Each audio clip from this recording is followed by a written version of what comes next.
On a beaucoup reproché à Jean-Luc Mélenchon de ne pas avoir appelé à voter pour Emmanuel Macron. Mais que se serait-il passé s'il l'avait fait? Tous ceux qui ont travaillé avec lui, les insoumis inscrits sur la France Insoumise, se seraient indignés. Ils auraient dit mais c'est n'importe quoi. On s'est battu contre ce candidat, on se bat depuis des années contre les marchés financiers, contre ces banquiers qui s'immiscent dans la vie politique et puis maintenant on nous demande de voter pour le banquier qui a rédigé la loi El Khomri. Et cela aurait suscité de la même colère que l'on entend aujourd'hui de la part de ceux qui reprochent à Jean-Luc Mélenchon de ne pas avoir appelé à voter pour le banquier. Quoi qu'il l'ait dit, il aurait été critiqué.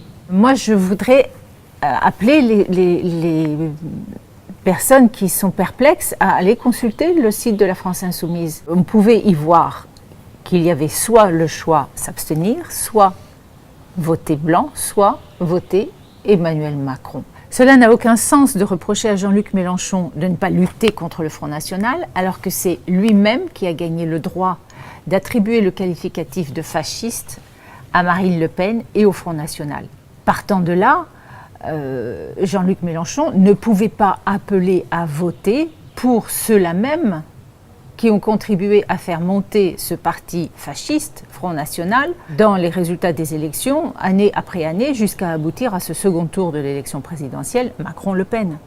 Je ne voterai pas Front National, je combats le Front National, et je dis à tous ceux qui m'écoutent, ne faites pas la terrible erreur de mettre un bulletin de vote pour le Front National, car vous pousseriez le pays à un embrasement général dont personne ne voit le bout, parce qu'il nous mettrait du jour au lendemain dans une espèce de guerre où chacun irait chercher dans les berceaux qui est français et qui ne l'est pas, quelle est la religion de l'un, de l'autre, etc. Donc, La France Insoumise est un mouvement. La France Insoumise n'est pas un parti.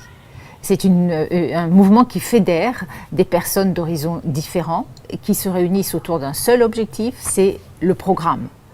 Le programme de l'avenir en commun. Le seul et unique candidat pour lequel les insoumis se battent, c'est le programme. Partant de là, Jean-Luc Mélenchon n'a aucune légitimité à demander aux insoumis de voter pour tel ou tel candidat. Il ne peut pas, dans ce contexte, donner de consigne de vote. Moi, personnellement, le fait de ne pas avoir reçu de consigne de vote de la part de Jean-Luc Mélenchon, je l'ai pris comme une preuve de respect. Il n'y a rien qui m'exaspère davantage depuis que j'ai l'âge de voter, depuis que j'ai 18 ans, que cette vente aux enchères à laquelle on assiste entre les deux tours. Chaque candidat a récupéré son paquet de millions de voix et ils font leur marché entre les deux tours et pour savoir à qui ils vont remettre leur voix. Alors il y en a un qui va leur proposer un poste de ministre, ça leur convient, ils donnent les voix, voilà, et ils lancent la consigne de vote. Votez pour lui. Mais c'est insupportable. Moi, je me sens bondir à ce moment-là, mais c'est mon vote qui est dans le paquet, c'est moi qui décide à qui je vais donner ma voix, et c'est moi qui décide quel est le nom du candidat que je vais mettre dans l'urne au deuxième tour. Ils ont oublié ce que c'est que le suffrage universel. Le suffrage universel, c'est que chaque électrice et chaque électeur, en son âme et conscience, choisit le nom et le bulletin qu'il va mettre dans l'urne au second tour. Personne ne doit me dire pour qui je dois voter. Les gens ont tellement pris l'habitude de recevoir des consignes de vote qu'ils attendent qu'on leur dise pour qui voter. Eh bien non. Lorsque cela n'arrive plus, ça les met en colère. Mais enfin, ce n'est pas comme ça qu'on nous parle d'habitude. Bien, certes, mais d'habitude, on ne vous respecte pas.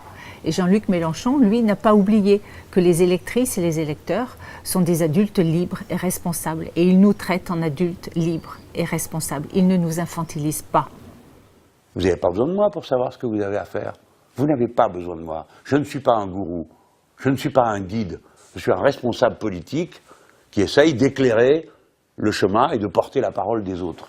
Je crois que je viens de vous aider à réfléchir. Vous d'abord être des personnes libres, des personnes conscientes. Vous allez prendre une décision. Je ne vous connais pas tous, mais je vous connais assez pour savoir ce que vous ne ferez jamais. Donc ce n'est pas le sujet entre nous. La France Insoumise nous fait confiance et remet entre nos mains le choix du bulletin que l'on mettra dans l'urne.